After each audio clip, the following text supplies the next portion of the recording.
上课，先教理论，再教实践。今天我们要教的是肉夹馍。我们之前教过一次，今天我们想把白吉和潼关放到一起去讲。除了馍以外呢，当然还有很重要的就是它的卤肉。但实际上我觉得卤肉的版本并不好吃，我喜欢往里面放什么龙虾啊、猪头肉啊这种东西。当然最后还有一个猪饼，其实是很简单的。今天的内容，哦，这个教了，死硬的饼。我操，忘了这里面有个饼，好难啊，这个真的卷不起来，我天！哎呀，我靠，这怎么办啊？我卷不出来啊，为什么？破了，松啊！好难啊，怎么这么难啊？先讲卤肉的部分吧。第一，选材；第二，做法。最常见的使用是猪肉，可以选择五花或者前腿，因为我们要它肥瘦相间的那个质感。我需要带皮，然后炖得很烂，还会有个香料包，还会需要有高汤，可以用浓汤宝或者用高汤膏来兑。哦，还有调味料，基本上就是这样了。肉类的流程基本是一致的。第一步泡，我们之前做牛肉也是血水给泡出来。第二步焯水，我们一般是用冷水去焯，而蔬菜我们一般会直接用沸水去汆一下，炒糖色要炒一下，另外就是要逼出它的一部分油脂，然后再炖，就是让它软烂，最后再焖，让它入味，就这么几步：泡、焯、炒、炖、焖。能不好吃吗？忘了一点啊，对于带皮的肉处理可能又会多几个步骤，比如说像猪脚、蹄膀这种它毛比较多的位置，那我们可能还要再烧一下，汗腺给破坏掉，让它不会那么臭。像五花肉毛不是特别多的话呢，我们也可以稍微刮一下，这个是带皮肉的处理方式啊。这个带着又难受，不带也难受。我现在没有办法这样转，我需要这样转。浸泡一般要1个小时以上才能把血水泡干净。焯水前把肉改刀成大块。肉类用冷水焯的目的是温度慢慢上升的过程当中，可以把杂质吸出来，变成浮沫去掉。你看，冷水哈，巧妙地证明这是冷水的方法。拿出一个死猪蹄来验证。焯水过程中需要翻动肉，一方面是血沫更好的吸出，另一方面是防止粘在锅底并焦。感觉我好专业啊！已经做这么多年了。浮沫打一下，旁边放一盆水，浮沫，这样就更好的去掉。水开2分钟，倒出来再洗一下吧。这个肉表面上会有很多种缝隙嘛，浮沫就会卡在这些缝隙里面。糖色的部分有水炒也有油炒，我比较常用的是油炒，但其实都一样。在融化变焦的过程当中加水，变成基本没有甜味的着色剂。糖色如果没有熬到够，它就会偏甜；那如果熬过了，它又会焦。所以这个对火候把握是要求非常高的。糖色在这个加热过程中会出现3个阶段，一个是浅色的大泡。这个状态它其实是水还没有完全蒸发形成的那种大的气泡，接着是致密小泡，最后又变成大泡。我们需要在这个致密小泡和大泡中间这个时间点加开水。糖和白开水的比例大概是1比1。比如说我今天用了200克的糖，你就准备大概200至250克的开水，而且一定要是开水。熬糖色的过程当中需要不停地搅拌它。这个浅色大泡就说明水在蒸发。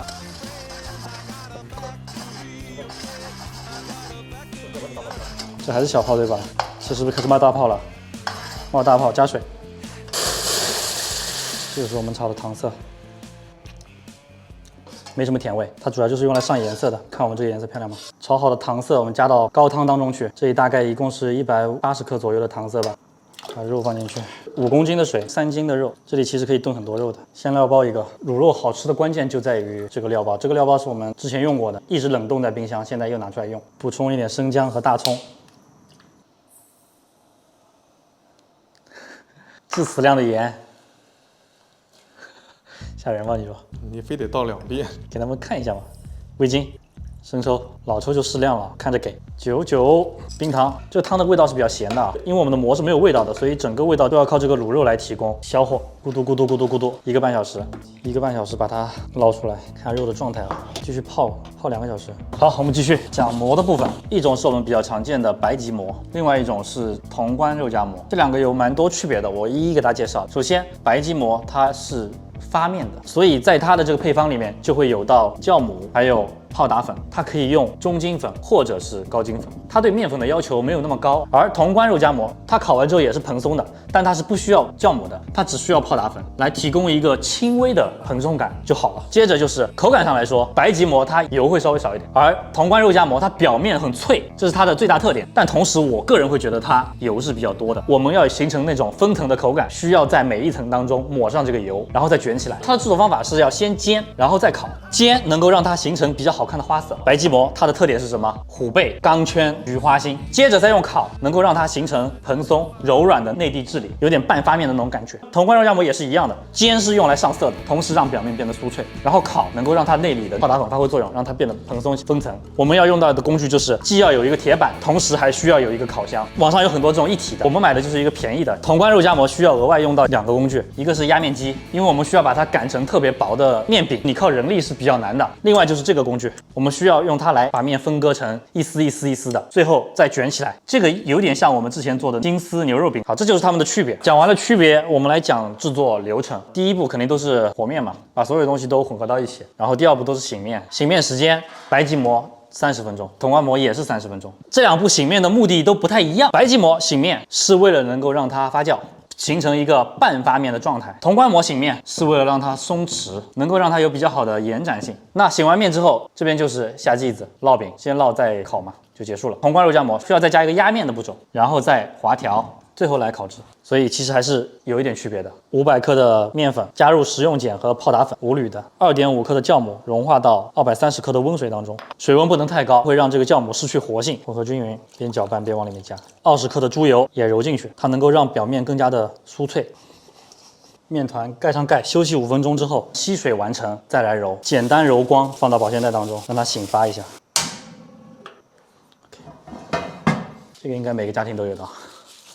醒发后，这个面团700多克，简单揉一下，每个剂子在100克左右吧。我们先做2个，感觉一下。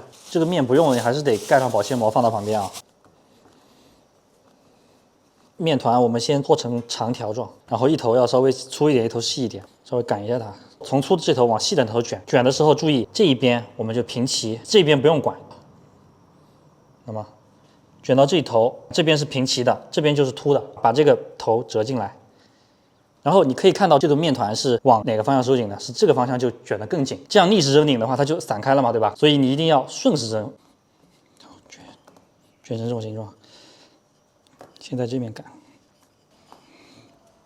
擀成这样的展状，然后拍过来，在背面继续用这个鱼肚状的擀面杖，大概在这个面饼的稍微靠右侧一点，这样擀，让它形成一个边缘凸起的形状。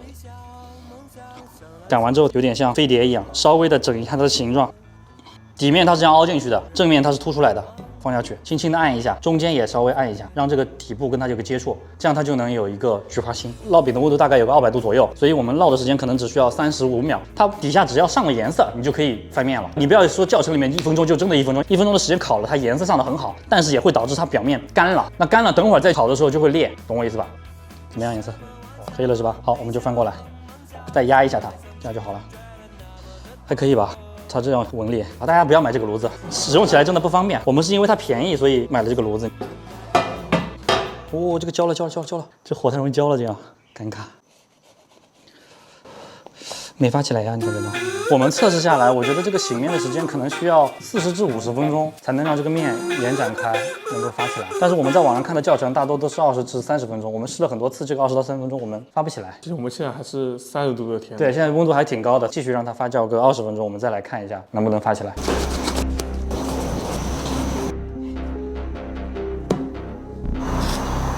直接翻面，钢圈留了个门，肛门。最近肛肠科医生太多了，对不起。躲一个清静的位置，先烤4分钟再看啊。现在烤箱的温度大概是200度左右，成败在此一举。哦，其实发起来了，但是因为这个形状不好，我觉得这个可以，确实是发起来了。是因为我们这个锅炉它卡在这里，它发完之后边缘会裂开，这个是正常的。对了吧？对了吧？里面要空的。我们可能有2个变化，第一个是我们把烙和烤的温度提高了一点。烙的话，我们现在是220度，烤的话是200度。然后另外一个就是我们的醒面时间从30分钟延长到了45分钟。我觉得这2个变化就让我们烤出这种中空的膜来了。我还是要批评一下工具，因为它有一个坑洼压在这里，导致它这个发酵是这样发的，怪怪的。但是我觉得我们总体来说这个是成功的。哦，这个好，你看这个状态。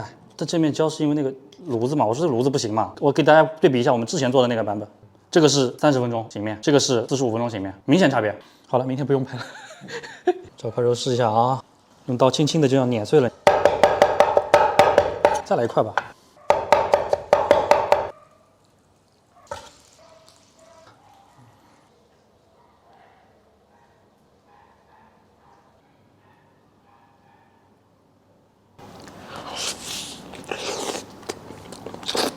入味，好吃。就这种肥的才好吃。我个人觉得加了青椒更好吃。我也觉得这个肉焖的到位了，又软又烂，肥而不腻。瘦而不柴。潼关肉夹馍的碱和泡打粉用量是一样的，区别就在于放的水是清水。开始这个步骤你不要着急揉，都搅成面絮没有干粉的状态，这样你揉就更容易揉均匀、揉光滑，然后再把它揣成团。拿出来，稍微压扁一点。我们这个压面机有点小，压这个有点太费劲了吧？但是没关系啊，碎的再叠起来，再让它进去走几遍，它就会越来越好。还是很爽的。猪油要软化，开始抹油。要这样拉撑它是吧？然后再这样卷一卷，有点难卷的，你别说。看他们做很容易，自己做有难度。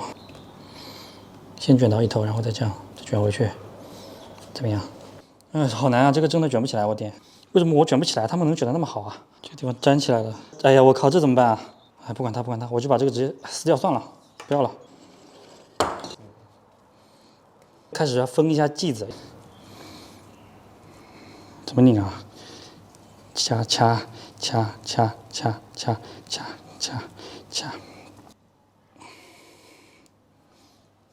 这叠起来有点难度啊。梦回金丝牛肉饼，我知道是什么了，我卷太长了，卷太长了，稍微小一点是吧？进烤箱烤一下了啊！我操！忘了这里面有个饼，这个破炉子你说行不行嘛？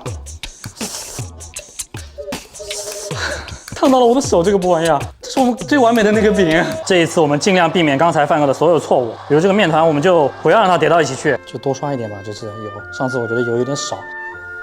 不是，这个卷着又长了，我的妈呀，我卷不出来啊，为什么？我再回头行不行？断了就断了嘛，对吧？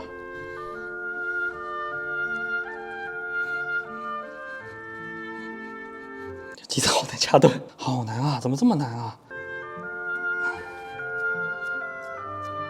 对，要歪掉了。如果你卷不好的话，它就会不正，哎，又救回来了。这就是我的极限了，就这样吧。表面刷点油，看这样才行吧？能膨发我们就成了，没成功，再来明天。这个破锅我真的害怕呀，离它远一点吧。啊，又烫到我一下，我稍微关小一点，220度，烤了4分钟了吧？感觉里面还是没发起来啊，为什么呢？没关系，我等会再拍一个吧，试试看了啊。关键这个还生的，不熟，不好吃。明天我们继续。Day 2，我又重新捋了一下制作流程，我发现我们可能有个别地方做的不好。第一是揉面的部分，我们没有做到很光滑。然后我们的解决方案是在这里我们继续松弛10分钟，再把它揉到面光之后再去醒面。第二个就是压面，因为我们压面机比较小，压的又很长。我的想法是我直接把面饼缩小，200克一块面饼，这样我200克面饼压好之后，直接就只能做2个饼，操作难度会降低很多。这还太长了吗？太长了。这压不扁啊！我靠，好难受。这样行吗？你觉得？这种感觉像是残次品。其实是很简单的，今天的内容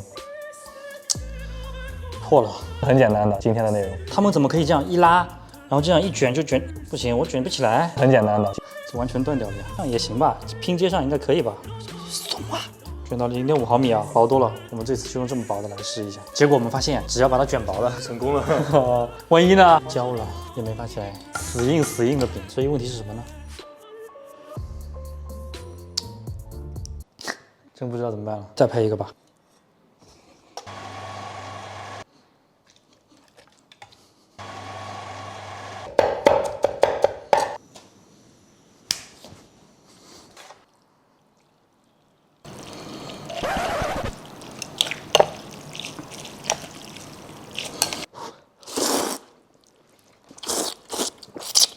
我们不是做肉夹馍的吗？碳水加肉，一个道理。我们更新一下装备，再来。Day 3，装备我们更新了啊，这次换成了中筋面粉。家里没有设备的话，用中筋面粉会更好揉一点。这次我们不揉面了，只是把它混合均匀。我们用压面这个过程来代替揉面，轻松很多。然后这个功率大好多啊，打完之后好光滑，你们看。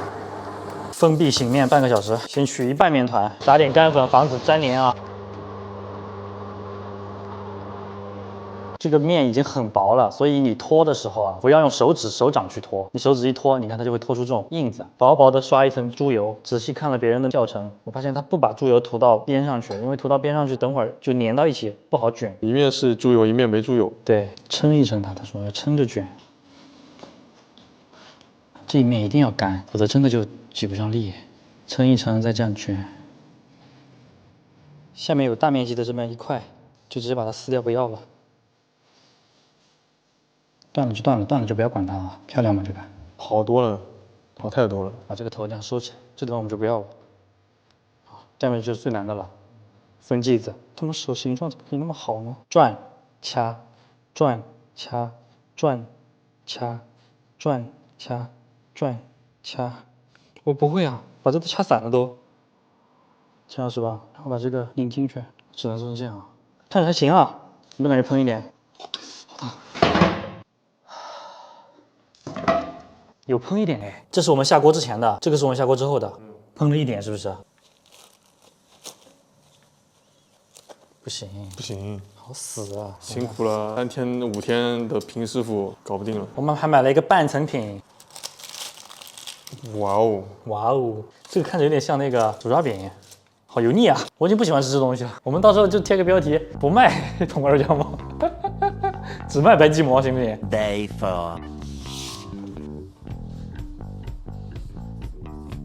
我觉得擀面皮的时候撒干粉蛮重要的，要不然它就会太软，容易粘到一起去，操作不过来。这个可以拉很长，之前是这么宽的，对吧？然后我们能拉到这么宽，细了好多。但是你这次卷得很好，我觉得这也是熟能生巧的。现在可以这样哦。刚说完就失误了，实在不行我们就去找个手替来帮我们拍视频，拍的炫酷无比。可是他们店里的也是卖半成品的，你想找都找不到。啊，店里面也是卖半成品的吗？我这边也感觉有点进步，这样一拉，很明显感觉变细了，对不对？然后这样卷进来，拉一下，卷进来，卷到这个头上还是一样啊，把它先拉伸，要这样卷了，看到吗？再卷回去，拉伸，卷回去，拉伸，卷，这一步我们很完整，很成功。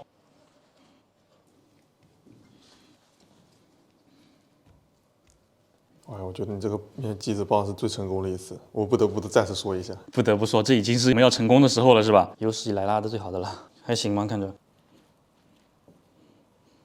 头稍微拧一下，这样按进去，让它封住口。我只能封的像笋一样的这种形状，这是我的能力范围之内，还行吗？你觉得？做了这么多次，有点经验分享给大家吗？没有。不要在家做铜锅肉夹馍是吧？对。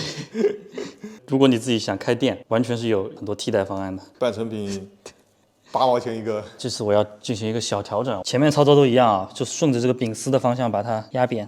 但这里有一个操作，我们要把它反过来去压。先这么着吧，我们试一下，两边都要抹上油啊。是不是感觉成功了？刚才我已经偷偷看了一眼了，你觉得这算成功吗？我觉得成功了。我问问大家，这个能不能给我打个70分、60分及格分？你有没有发现这边两边高，这边两边低？原因是什么？我们这个烤炉它的温度不均匀，这个是朝着火的，然后它就会喷得好一点；这个没朝火，它就会发的差一点。工具真的很糟糕，考验我了啊！